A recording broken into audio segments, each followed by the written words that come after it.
बालेन शाहजी त अरूको कुरै नसुन्ने अवस्थामा हुनुहुँदो रहेछ। बालेनमा म भन्न चाहन्छु सिस्टोलवासीलाई न्याय दिनुस् र यो चौधरीको कुरामा घोडा नटेक्नुस्, अगाडि बढ्नुस्। अब जहाँसम्म यो सिस्टोलवासीको कुरा छ, मैले सुनेको चाहिँ कुरा के हो भने यो खालको दुस्साहस खबरदार बालेनले गर्नु हुँदैन। सिस्टोलवासीलाई प्रत्येक घरबाट मान्छे पक्राउ गरेर जेल हाल्न भने पनि, दमनै गरेर भने पनि त्यहाँ फोहोर फ्याँकेरै छोड्छु भनेर उहाँले भन्नुभएको छ। अरे यस्तो भयो भने त्यहाँ थामी नसक्नुको आन्दोलन हुन सक्छ। सिस्टोलवासीलाई रोग र फोहोरको मारमा पार्नु भएन। सिस्टोलवासी पनि तपाईँ हामी जस्तै हुन्।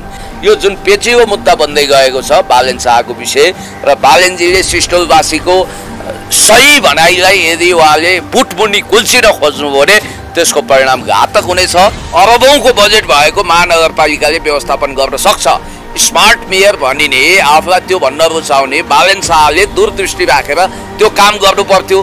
तर पहिला ओखर पौवाको टेन्सन थियो, अहिले बन्चरे सिस्टोलको कुरा छ। त्यहाँ केही समय अगाडि प्रहरीहरू घर घरमा घुसेर टाउकोमा लट्ठी पनि बजारे। म यति मात्रै भन्छु कि वास्तवमै भन्ने हो भने यो फोहोर व्यवस्थापनको नाउँमा सिस्टोलवासीलाई रोगको शिकार बनाउनु भएन। बालेन शाह भनेको आई एम द स्टेट भनेर रुईको फुल लगाउने हैसियतमा हुनुहुन्न। उहाँ जनताको प्रतिनिधि हो। यसै पनि उहाँले कतिपय मिस्टेक गल्तीहरू गरिसक्नु भएको छ। म नर्विकको केसमा उहाँ धन्दा सेठहरूले कब्जा गरेको त्यो जग्गाको सवालमा उहाँले लिएको स्टेप ठिक छ भनेर भनौँला। फेरि त्यो पनि ब्ल्याकमेलिङमा नजाओस् है। अहिले धम्क्याउने, तर्साउने, पछि पेटीमा खोकाको खेल चल्छ। नर्विकलाई अभयदान दिने, किनभने उहाँभन्दा माथिका यहाँ प्रभुहरू पनि छन्। फेरि विनोद चौधरी भनेको तपाईँले देखेको नेपाली फेस मात्रै होइन, त्यहाँ मोदी पनि होला। अनि जो बाइडेनको आत्मा पनि त्यहाँ कतै घुसपैठ भएको होला। पुण्यदेव नमस्ते। धेरै धेरै धन्यवाद। नमस्ते। के छ, सन्चै हुनुहुन्छ? ठिक छु। केमा बिजी हुनुहुन्छ पछिल्लो समय? म पोलिटिकल काममा व्यस्त छु। अहिले अब चुनाव मङ्सिर 4 गते घोषणा भएको छ र एउटा इन्ट्रेस्टिङ, हुन त त्यो विषयमा सायद आज हामी छलफल गर्ने छैनौँ, तर तपाईँलाई एउटा काइन्ड इन्फर्मेसन दिउँ। शेरबहादुर देउवा फेरि एसपिपीलाई नयाँ स्वरूप दिएर, जस्तो कि तपाईँको नाम प्रकाश हो, अब तपाईँलाई आकाश भन्यो भने पनि मान्छे त उही हो नि। एसपिपीलाई पिस कोअपरेसनको नाउँमा यिनले नयाँ ढङ्गले डेन्डिङ पेन्डिङ गरेर अक्टोबरमा अमेरिकी सरकारसँग सुटुक्क सम्झौता गर्दैछन् र संयुक्त राष्ट्रसङ्घको महासभामा भाग लिन जाने क्रममा त्यो खालको घातक राष्ट्रघाती सम्झौता हुँदैछ। र म्याडम आरजु, गगन थापा, विश्वप्रकाश शर्मा, प्रचण्ड, माधव नेपाल सबैको यसमा भित्री सहमति छ। यिनीहरूले एउटा नाटक चाहिँ गर्छन्। माधव नेपाल र प्रचण्ड समूहले यसो सडकमा कराए जस्तो, मिडियामा कराए जस्तो गर्छन्। अन्तिममा साटक सुटुक पास गरेर यो देशलाई इन्डो पेसिफिक स्ट्राटेजीको जुवामुनि नार्छन्। एउटा कुरा त्यो भयो। दोस्रो कुरो चाहिँ अब अहिले आएका विभिन्न प्रसङ्गहरू छन्, त्यो विषयमा छलफल गरौँला। पछिल्लो समय काठमाडौँको फोहोर सबैको टाउको दुखाइको विषय बन्दैछ। यो विषयमा कतिको जानकारी हुनुहुन्छ? होइन, जानकार छु। जस्तो एउटा कुरा के भने फोहोरहरू ठाउँ ठाउँमा स्टेसनमा थुप्रिएको छ। एकजना अहिलेका अभियन्ता पूर्व सचिवले त ठाउँ ठाउँको फोहोरको फोटै खिचेर राख्नु भएको छ। जोरपाटीको फोहोर त्यो मैले देखेकै फोहोर हो। अब यता बल्खुको फोहोर, फलाना तिलाना ढिस्काना, सेन्टरमा फोहोरको पहाड उठिसक्यो। सानो तिनो हिमाल नै बनिसक्यो। फोहोर उठेको छैन, फोहोरको व्यवस्थापन भएको छैन। अब जहाँसम्म यो सिस्टोलवासीको कुरा छ, आज मात्रै सिस्टोलवासीले काठमाडौँबाट फोहोरको गाडी गइरहेको, सिस्टोलवासीको केही समय अगाडि आन्दोलन भयो, त्यहाँ त्यो आन्दोलनको व्यवस्था भयो भनेर सिस्टोलवासीहरूले गाडीहरूलाई तोडफोड गर्यो। होइन, एउटा कुरो सिस्टोलमै लगेर बन्चरैमै लगेर फोहोर किन फ्याँक्ने? पहिलो कुरा, त्यहाँको मान्छे चाहिँ मान्छे होइनन्। त्यहाँ चाहिँ मान्छे हैजा लाग्दैन, त्यहाँ चाहिँ रोग फैलिँदैन, अवश्य पनि फैलिन्छ। सम्झौता भएको छ रे बाटो बनाउने अनि फोहोर फाल्न दिने भनेर। जस्तो सुकै सम्झौता भए पनि अहिले वैज्ञानिक विधिबाट फोहोरको व्यवस्थापन गर्ने, फोहोरको प्रशोधन गर्ने, फोहोरबाट ग्यास उत्पादन गर्न सकिने, फोहोरबाट सामग्रीहरू बन्न सक्ने मेसिन, अत्याधुनिक मेसिन अरबौंको बजेट भएको महानगरपालिकाले व्यवस्थापन गर्न सक्छ। स्मार्ट मेयर भनिने, आफूलाई त्यो भन्न रुचाउने बालेन शाहले दूरदृष्टि राखेर त्यो काम गर्नु पर्थ्यो। तर पहिला ओखर पौवाको टेन्सन थियो, अहिले बन्चरे सिस्टोलको कुरा छ।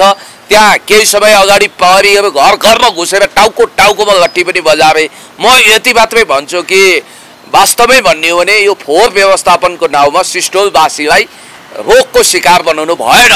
गतिलो वैज्ञानिक व्यवस्थापन, यो सरकार त अब यो निकम्मा छ। तपाईँलाई थाहा छ आयल निगममा भाउ घटेको छ। अहिले विश्व बजारमा तेलको भाउ घटेको छ, ग्यासको भाउ घटेको छ। तर नेपाल आयल निगम र यो निकम्मा भ्रष्ट अपराधी सरकारले दुईचोटि घटेको भाउलाई समायोजन गर्दैन। अब तेलको भाउ त अहिले सर्रक्कै घट्नुपर्ने हो नि, यसै पनि कमिसन एकदम बढी छ, डबल ट्रिपल छ भन्ने बित्तिकै 50 रुपियाँ भाउ घट्ने ठाउँमा यसले झन् बढाउन खोजिरहेको छ भने यो अपराधी भ्रष्ट एसपीपी जस्ता घातक सम्झौतालाई पिस कोअपरेसनको नाउँमा गर्न चाहने र एक ढङ्गले विदेशी दलाल साबित भइसकेको नागरिकता विधेयक पास गरेर यो देशको फिजीकरणको सुनिश्चितता गरेको यो सरकारले कुनै काम माखो मार्दैन। अब बालेन पनि यसको धेरै अपवाद भएनन्। आज मात्रै सिस्टोलवासीले 14वटा टिप्पर 3वटा बाटो बनाउने डोजरहरूलाई तोडफोड गर्यो। अन्य बाँकी टिप्परहरूलाई फोहोर लगेर गएको गाडीहरूलाई रोकिरहेछ सिस्टोलवासीहरूले। यो विषयमा के भन्न चाहन्छ? यो जनआक्रोशको विस्फोट हो। अब त टाइम दिएको थियो, 1 महिना टाइम दिएको थियो, भएन, आफ्नो माग सुनाइ भएन भनेर लास्टमा आएर आन्दोलन गर्न तोडफोड गर्न बाध्य भयो अरे। शान्तिपूर्ण तरिकाले जानुपर्ने होइन, सकेसम्म सत्याग्रह आन्दोलनका शान्तिपूर्ण स्वरूप अप्नाउनु पर्नेमा यो तोडफोड आगजनीमा उत्रिनु चाहिँ हुन्थ्यो कि हुँदैन थियो। नउत्रिएकै सिस्टोलवासीहरू यतै आएर रिपोर्ट्स कलममा प्रेस मिट गरेर पनि जानकारी गरिरहेको थियो केही समय अगाडि। मलाई थाहा छ, आई नो भेरी वेल। उहाँहरूको मागै सुनवाई भएन भन्ने भनाइ छ नि हो नि, उहाँहरूको माग सुनवाई नभएकै हो, पेलपाल जेललाई ठेलठाल गरेकै हो, महानगरपालिकाले ह्याकुलाले पेल्छु भनेकै हो, निरीह बनाएकै हो। तर सिस्टोलवासीले अब आफ्नो आक्रोशलाई नयाँ तरिकाले विस्फोट गरे, उनीहरूले गाडीको तोडफोड गरे, उनीहरूले सरकारी सम्पत्तिमा क्षति पुर्याए। यो चाहिँ जनआक्रोश एउटा आँधी तुफानको रूपमा विस्फोट भएको मानेमा यसलाई हेर्नु पर्यो। तर त्योभन्दा पृथक तरिकाले सिंहदरबार घेराउ गर्ने, अरू तरिकाहरू महानगर घेराउ गर्ने यो खालको रचनात्मक कार्यक्रम उहाँहरूले गरेको भए राम्रो हुन्थ्यो कि। साथ दिनुहुन्छ तपाईँहरू सिस्टोलवासीले? होइन, सिस्टोलवासीको जुन पीडा छ त्यो पीडामा सरकारले झन् नुनचुक छर्कियो मलम लगाउनुको सट्टा। तर हामी के भन्छौँ भने हामी कसैका विरोधी होइनौँ। बालेन शाहजीको म विरोधी होइन, उहाँले राम्रो गतिलो काम गर्नु भने स्यालुट मै गरौँला। जसरी तपाईँ त सुरुदेखि बालेन शाहको विरोध गर्दै आउनु भएको छ। मैले उनका गलत प्रवृत्ति र क्रियाकलापको विरोध गरेको हुँ। उनको देवत्वकरण नगरौँ, यमबुद्धको शालिग बनाइदिने अनि रुटिन अफ नेपाल बन्द भन्ने एउटा त्यो अनलाइन पार्क बनाउँदै हुनुहुन्छ यमबुद्धको नाममा। आवश्यक छ, काठमाडौँवासीलाई नाना खाना छानाको जरुरी छ। यहाँ गरिबीमा रुमलिएका मान्छेहरू छन्। अब ठेलावाला सीमान्त गरिबको ठेला कब्जा गर्ने, मकै पोल्नेहरूलाई गुटुटु भ्याकुर लखट्टे जस्तो लखट्टे अनि धनीहरूको सेवा गर्ने काम त गर्नु भएन। अर्को कुरा के भने उहाँले गतिलो काम गरिदिनु भयो भने त्यहाँ तारिफ र चर्चा हुने भयो, अनि उहाँले गलत गर्नुभयो भने त्यसको बारेमा आलोचना खण्डन मण्डन हुने नै भयो। यो स्वाभाविक हो। सरकारी जग्गामा बनेको टराहरू हटाउँदै हुनुहुन्छ, राम्रो काम त हो नि यो त। त्यो त ठिक छ, त्यो ठिक छ। मैले विद्यासुन्दर साक्यज्यूसँग तपाईँलाई एउटा इन्ट्रेस्टिङ कुरा गरौँ। अघि भर्खर मैले तपाईँसँग इन्टरभ्यू हुनुभन्दा 3 घन्टा अगाडि विद्यासुन्दर साक्यजीसँग फोन गरेको थिएँ। म घरैमा थिएँ त्यतिखेर। उहाँले के भन्नु भने पुण्यजी मैले सुरुवात गरेको हो, यो अतिक्रमित जति पनि सरकारी जग्गाहरू छ त्यसलाई खाली गरेर व्यवस्थित गर्नुपर्छ। जस्तो कि तपाईँलाई एउटा कुरा भनिहालौँ, यो हाम्रो टिम नेपालले गरेको जुन खालको त्यो एक खालको खाना खुवाउने ठाउँ भनेर सरकारी जग्गा ओगटेको थियो त्यसलाई पनि उहाँले खाली गर्नुभयो नि त। तर त्यसको नाउँमा फेरि सुकुम्बासी बस्ती यसै हटाउनु भएन, त्यसको विकल्प दिनु पर्यो। र उहाँले जति पनि ठाउँहरू छ जस्तो नर्बिकको कुरा आइरहेको छ अहिले लामलाइटमा, तर नर्बिकले जुन ढङ्गले एउटा सरकारी ओहदाको दुरुपयोग गरेर विनोद चौधरीजीले एउटा कथित मल्टिबिलिनियर भन्छु म उहाँलाई, कथित किन भन्छु भने ट्याक्स पेयर गर्ने हिसाबले टप 10 को सूचीमा उहाँ निकै तल हुनुहुन्छ नि त। उहाँ त नेपालको सबभन्दा धनी मान्छे भने होइन, सबभन्दा धनीले त सबभन्दा बढी ट्याक्स भर्नु पर्थ्यो नि राज्य कोषमा। तर ट्याक्स भर्ने नाममा 10औं नम्बरभित्र पनि उहाँको नाम तल छ क्या। भनाइको मतलब उहाँले इमान्दारीपूर्वक यो देशलाई कर बुझाइरहनु भएको छैन, कर छलिरहनु भएको छ, भ्याट बिल छलिरहनु। हामीले त त्यो काठमाडौँ नगर जुन त्यो सार्वजनिक जग्गा कुरा आएको थियो नि, त्यो विषयमा हामीले वर्ष सम्झौता भयो अनुसारको रकम बुझाइरहेको छु भन्ने कुरा गर्नुभएको होइन। बुझाएको होला, तर त्यो कन्ट्र्याक्ट त समाप्त भएको रहेछ, त्यो उहिल्यै कन्ट्र्याक्ट भएको कुरा हो। त लिगल रूपमा जानु पर्यो नि। हामीले यो विषय त उठाएका छैनौँ अहिले। जस्तो कि विनोद चौधरीको विषयमा भन्नुपर्दा उहाँ भुरामल चौधरीको नाति अनि लुनकरण दास चौधरीको छोरो, उहाँको बुवाको अरुण चौधरी, अरुण इम्पेरियर भन्ने त्यहाँ एउटा कपडा पसल थियो। अनि 57 सालमा बैंकले लिलामीको सूचना निकालेको उहाँको प्रपर्टीमाथि जब राजदरबार हत्याकाण्ड भयो त्यसपछि राजा वीरेन्द्र खास गरी ऐश्वर्याको सम्पत्ति उहाँको नाउँमा थियो र त्यो अकुत सम्पत्तिको बलमा उहाँ मल्टिबिलियनियर भएको, केवल चाउचाउ देखाएको भरमा, सिजी ग्रुप देखाएको भरमा उहाँ रातारात खरबपति भएको होइन भन्ने कुरोको खण्डन गर्न उहाँले किताब नै लेख्नु पर्यो। तथ्य के हो अहिलेसम्म मान्छे रहस्यमय ठानेका छन् र अहिले पनि मानिसहरूले के भन्छन् भने काला व्यापारी अनि त्यसपछि भ्रष्ट नेताहरू, भ्रष्ट तस्करहरूको सम्पत्ति धेरै ठाउँमा थुप्रिएको छ र त्यो मध्ये एउटा ठाउँ उहाँको पनि हो भनेर भन्नेहरू छन् र उहाँले आफ्नो सांसद पदको पनि दुरुपयोग गर्नुभएको छ। उहाँ महत्त्वकांक्षी हुनुहुन्छ। अनि अर्को कुरो तपाईँलाई भनिदिइहालौँ मैले कि यो अस्ति जनार्दन शर्मावाला जुन फन्डा आयो सिसिटिभी, त्यो त विनोद चौधरीको भित्रिया कर्मचारी हो नि त। विनोद चौधरीले मन्त्रालयमा पठाएर करका दरहरू चेन्ज गर्न लगाएको रहेछ। अनि त्यही सिसिटिभी फुटेजले भोलि जेल गइन्छ भनेर त्यो सिसिटिभी फुटेज यिनीहरूले हटाए भन्नाले विनोद चौधरीले सही ढङ्गले व्यापार गरिरहनु भएको छैन।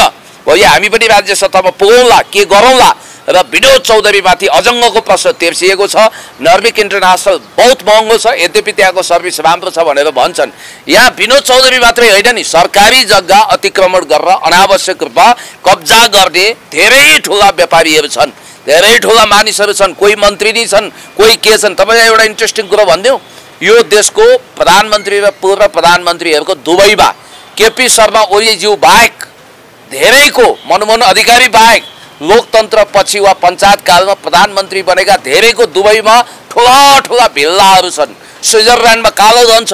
मोदीले त्यसमा उहाँको बारेमा म रिसर्च गर्दैछु। मोदीले एउटा कुरा तपाईँलाई थाहा छ, नोटबन्दी गर्दाखेरि कतिको भारतीय बैंकमा रहेको वा भारतको विभिन्न ठाउँमा लुकाएर राखेको 500 र 1000 नोटहरू घुस भएको कुरा तपाईँलाई थाहा छ। त्यो हुँदाखेरि खरबौँ अरबौँ रुपियाँको क्षति भएको हुनाले उनीहरू विक्षिप्त भएको कुरा पनि तपाईँलाई थाहा छ। त्यस कारणले गर्दाखेरि याद गर्नुलाई यो देश त कस्तो भयो भने यो देशमा प्रधानमन्त्री बनिसकेको मान्छेको श्रीमती सिआइएको जासुस छ। याद गर्नुहोला, हिजो कुनै समय एउटा प्यालेस्टाइनीसँग बिहा गरेर बच्चा जन्माएर फेरि त्योसँग अब त्यसले इजरायल वा अमेरिकाको जासुस करार गरेर छुरा हान्न खोज्दा त्यहाँबाट सुटुक्क भागेर नेपाल आएर अनि त्यसपछि बिहाबारी गरेर प्रधानमन्त्रीको पत्नी हुने सौभाग्य पाएको र सुपर सरकारमा आफूलाई तब्दिल गराएकाहरूको रजगज चलिरहेको तपाईँले देखिरहनु भएको छ। त्यस कारणले गर्दाखेरि म भन्दैछु बालेन शाह एउटा पात्र हुन्। बालेन शाहले यदि चौधरी ग्रुपलाई उसले गरेको अनियमितता, चौधरी ग्रुप मात्रै होइन अतिक्रमित घर टहराहरू गरिबको चाहिँ नउठाउनु है, फेरि व्यवस्थापन गर्नुपर्छ। मनहराको किनारमा बसेका अथवा बागमतीको किनारमा बसेका सुकुम्बासीहरू छुन पाइँदैन, त्यसको उचित व्यवस्थापन हुनुपर्छ। उनीहरूलाई मुआवजा दिनुपर्छ, जग्गा दिनुपर्छ, लालपुर्जा दिनुपर्छ। गरिबहरूलाई बरु अपार्टमेन्ट बनाइदिनुहोस्, एउटा व्यवस्थापन गर्नुहोस्। गरिबहरू बाहेक, दुखीहरू बाहेक, वास्तविक सुकुम्बासी बाहेक हुकुमबासी र सरकारी स्रोत र साधनको दुरुपयोग गर्ने धन्दा सेठहरू, ठुला बडाहरू, यो जति पनि अनियमितता गर्ने यी खालका ठेकेदारहरू छन् तिनीहरूको कठालो तपाईँले कराबजा बनाउनु हो भने पहिलो नम्बरमा तपाईँलाई टिका र फुलमाला खादा चढाउन पुण्य गौतम आउँछ। पछिल्लो समय काठमाडौँको फोहोर फेरि आजबाट आन्दोलन सुरु भइसक्यो। सिस्टोलमा बन्चरी डाँडामा फोहोर बर्खा छ, चोक चोकमा गनाइरहेछ, भोलिदेखि नजाने सम्भावना छ फोहोर। फेरि यो विषयमा के भन्न चाहनुहुन्छ? अब हामीले सिस्टोल बन्चरीमा फोहोरको नयाँ सुरे पहाडै लगाउन खोजे। फोहोर जति जम्मै त्यहाँ थुपारेर अब सिस्टोल बन्चरीवासीलाई दुर्गन्धको एउटा हैजाको महामारीमा धकेल्न खोजे हो। के गर्न खोजे? त्यसको वैज्ञानिक व्यवस्थापन गर्नु पर्दैन? यो निकममा सरकार के हेरिरहेको छ? आयल निगममा भाउ घटाउँदैन तेलको भाउ, जबकि दुईचोटि अन्तर्राष्ट्रिय बजारमा पेट्रोलियम पदार्थको भाउ घटिसकेका छ। बालेन शाह त जानुहुन्छ त बेला बेला आउनुभयो भन्नु। म तपाईँलाई भन्दैछु बालेन शाहजी जानु होला, कालो चस्मा लगाउनु होला, लगाउन त मैले पनि लगाएको छु। त्यसपछि उहाँ हेर्नु होला, त्यहाँको पर्यवेक्षण गर्नु होला। बालेन शाह भनेको आई एम द स्टेट भनेर रुईको फुल लगाउने हैसियतमा हुनुहुन्न, उहाँ जनताको प्रतिनिधि हो। यसै पनि उहाँले कतिपय मिस्टेक गल्तीहरू गरिसक्नु भएको छ। म नर्विकको केसमा उहाँ धन्दा सेठहरूले कब्जा गरेको त्यो जग्गाको सवालमा उहाँले लिएको स्टेप ठिक छ भनेर भनौँला। फेरि त्यो पनि ब्ल्याकमेलिङमा नजाओस् है। अहिले धम्क्याउने तर्साउने पछि पेटीमा खोकाको खेल चल्छ। नर्विकलाई अभयदान दिने, किनभने उहाँभन्दा माथिका यहाँ प्रभुहरू पनि छन्। फेरि विनोद चौधरी भनेको तपाईँले देखेको नेपाली फेस मात्रै होइन, त्यहाँ मोदी पनि होला अनि जो बाइडेनको आत्मा पनि त्यहाँ कतै घुसपैठ भएको होला, वैदेशिक शक्ति पनि होला विनोद चौधरी। त्यसकारण बालन शाहका दारी उखल्न बेर लाउँदैनन् यिनीहरूले, तस्कर अपराधी भ्रष्टहरूले। यो कुरो पनि होइन, यो कुरोमा उहाँले दरखरो हडान लिनुहुन्छ। यदि ब्ल्याकमेलिङ गरेको होइन, सच्चा रूपमा विनोद चौधरी यहाँ त के छ भने ब्ल्याकमेलिङ गर्ने, धम्काउने, टाई फेस, अन्तिममा घुँडा टेक्ने अनि 2-4 करोड 2-4 अरब रुपियाँ कमाउने, चुप लाग्ने यहाँ प्रवृत्ति पनि छ। त्यस्तो होइन, वास्तविक रूपमै सरकारी जग्गाको सरकारी स्वामित्व नै कायम गर्न खोजेको र तस्कर अपराधी भ्रष्टबाट त्यो जग्गा राज्य कोषमा ल्याउन खोजेको हो भने ठिक छ। फेरि यो नाउँमा गरिबहरूको घर टवरामा बुलडोजर चलाउने काम भयो भने त्यसको प्रतिकार गर्न सबभन्दा पहिला म पुग्नेछु। बुलडोजर चलाउँदा पनि फेरि अन्त व्यवस्थापन गरेर चलाउनु पर्यो क्या। अब जहाँसम्म यो सिस्टोलवासीको कुरा छ, मैले सुनेको चाहिँ कुरा के हो भने यो खालको दुस्साहस खबरदार बालनले गर्नु हुँदैन। सिस्टोलवासीलाई प्रत्येक घरबाट मान्छे पक्राउ गरेर जेल हाल्दा भने पनि, दमनै गरेर भने पनि त्यहाँ फोहोर फ्याँकेरै छोड्छु भनेर उहाँले भन्नुभएको छ अरे। यस्तो भयो भने त्यहाँ थामी नसक्नुको आन्दोलन हुनसक्छ। होइन, उहाँहरूले त आफ्नो माग सुनवाई भएन, योभन्दा अगाडि पनि आन्दोलन भएको थियो, माग सुनवाई भएन भनेर आजदेखि गाडीहरू रोकेर 14वटा गाडी टिप्परहरू माग के रहेछ भन्नु त? बाटो पिच गर्नु पर्यो, त्यो भनेअनुसारको सम्झौता हामीले पहिला गरेको सम्झौता अनुसार काम भएन। यस, त्यो फोहोरको चुहाट हुन्छ नि, त्यसलाई बन्द गरेर ल्याउनु पर्यो भन्ने माग हो। मैले यो माग नथा पाएको हिसाबले तपाईँलाई सोधे होइन, मलाई थाहा छ, तर दर्शकहरूको जानकारीको लागि तपाईँकै मुखबाट मैले बकाएको। अब कुरा के छ भने सबभन्दा महत्त्वपूर्ण कुरो भनेको सिस्टोलवासीलाई रोग र फोहोरको मारमा पार्नु भएन। सिस्टोलवासी पनि तपाईँ हामी जस्तै हुन्, न्यु रोडको बासिन्दा, किङ्सवेको बासिन्दा अथवा हामीले अहिले इन्टरभ्यू गरिरहेको अनामनगरका बासिन्दा, तपाईँ म हामी जसको जति अधिकार छ नेपालीको हैसियतले उनीहरूको यो देशप्रति त्यत्तिकै अधिकार छ र उनीहरूले बाँच्न पाउने, खान पाउने, रोगभोग गरिबीबाट मुक्त हुन पाउने अधिकार उनीहरूले संविधानले दिएको छ। उनीहरूलाई कानुनी लडाइँ लड्ने अधिकार पनि छ। त्यस कारणले गर्दाखेरि यो जुन पेचिलो मुद्दा बन्दै गएको छ बालन शाहको विषय र बालनजीले सिस्टोलवासीको सही भनाइलाई यदि उहाँले बुटमुनि कुल्चिन खोज्नु हो भने त्यसको परिणाम घातक हुनेछ, म यही भन्न चाहन्छु। अन्तिममा तपाईँको सिस्टोलवासीहरूलाई सन्देश के छ? उहाँहरू त आक्रोशमा हुनुहुन्छ अहिले। होइन, म भन्छु तपाईँहरूको मागलाई स्ट्रङ बनाउने हो भने तपाईँ अनसन गर्नुहोस्, तपाईँहरूले शान्तिपूर्ण सत्याग्रह थाल्नुहोस्, तपाईँहरूले यस्ता काम नगर्नुहोस् जसको कारण तपाईँहरूलाई कानुनी कारबाही होस् र तपाईँहरूको आन्दोलन, तपाईँहरूको जुन खालको माग छ त्यसलाई गलत ढङ्गले दमन गर्न राज्यले अथवा महानगरपालिकाले नसकोस्। किनभने यहाँ त केस उल्टाइन्छ नि त। भोलि तपाईँहरूलाई तोडफोड मुद्दा लाग्छ, आगजनी मुद्दा लाग्छ, के हुन्छ अनि यो आन्दोलन फासफुस हुन्छ, तपाईँहरूको जायज माग पनि सुनवाई हुँदैन। तपाईँहरूले के गर्नु पर्यो भने सर्प पनि मर्ने, लट्ठी पनि नभाँचिने विधिबाट तपाईँहरूले शान्तिपूर्ण सत्याग्रह गर्नुहोस्, सही कुरा उठाउनुहोस्, त्यसमा मेरो पनि साथ हुन्छ। हिंसा आगजनीको बाटो नरोज्नुहोस्। क्षणिक रूपमा उपलब्धि भए पनि त्यसले दीर्घकालीन रूपमा घाटा गराउँछ। तपाईँले प्रजातान्त्रिक लोकतान्त्रिक विधिबाट सिस्टोलवासीले आफूलाई भएको दुःख पीडा समस्याको सुनवाई गर्नुहोस् र त्यसमा न्याय पाउनुहोस्, त्यसको पक्षमा जनता लाग्नेछन्। बालन शाहले के गरिदियो जस्तो लाग्छ तपाईँलाई अन्तिम? बालन शाहजी त अरूको कुरै नसुन्ने अवस्थामा हुनुहुँदो रहेछ। उहाँलाई जेल लाग्छ, जो जिता वही सिकन्दर, मैले भनेपछि हुन्छ हुन्छ, जङ्गलले बोलेपछि बोलो बोलो भन्ने टाइपको उहाँको अजङ्गको स्वभाव रहेछ। के बुद्धको शालिगको विषयमा पनि धेरै टिका टिप्पणी भयो, तर उहाँहरूले अन्तिममा बजेट छुट्याएर छोड्नुभयो अनि रुटिन अफ नेपाल बन्दलाई पनि 1 करोड दिएरै घुमाउरो तरिकाले दिएरै छाड्नुभयो। अब यो एउटा कुरा के छ भने यो तरिकाले शासन हुँदैन। त्यसै पनि उहाँ राजनीतिक अनुभव नभएको कच्चा मान्छे। अहिले यो चौधरीवाला एक्सन पनि उहाँले अलिक फिल्मी टाइपले गर्नुभएको छ। परिपक्व कानुनी ढङ्गले गर्ने हो भने त्यो समस्या समाधान हुन्छ। अब चौधरी छ एकदम 3 हानेर 13 चिन्ने टाइपको चलाक, देशी विदेशी सेटिङ मिलाउन सिपालु, यो सरकारै मेरो मुठीमा छ भनेर हिँडिरहेको छ। यहाँ अर्थमन्त्री चेन्ज गर्ने हैसियत उसको हातमा छ भनिन्छ भन्नाले त्योसँग लडाइँ गर्नको लागि कानुनी, सामाजिक, मिडियाबाजी आदि इत्यादिमा पनि पर्फेक्ट हुनु जरुरी छ। जब तपाईँ रोनाल्डो र मेस्सीसँग भिड्न जानुहुन्छ भने त अनुशासनका नियमहरू लाग्ला। जब एउटा रफ खेलाडीसँग भिड्न जानुहुन्छ भने छिर्के लगाउन पनि तपाईँले जान्नु पर्यो। ऊ शकुनी पासा लिएर आउँछ, तपाईँ सिधा तरिकाले युधिष्ठिर भएर जानुहुन्छ, यसरी लडाइँ जितिँदो रहन्छ नि त। त्यस कारणले गर्दाखेरि बालनलाई म भन्न चाहन्छु, तपाईँले आफूलाई जे लाग्छ त्यो कुरा अन्तिम सत्य भन्ने तानाशाही चिन्तनबाट मुक्त हुनुहोस्, सिस्टोलवासीलाई न्याय दिनुहोस् र यो चौधरीको कुरामा घोडा नटेक्नुहोस्, अगाडि बढ्नुहोस्। हस्, थ्याङ्क यू। Thank you.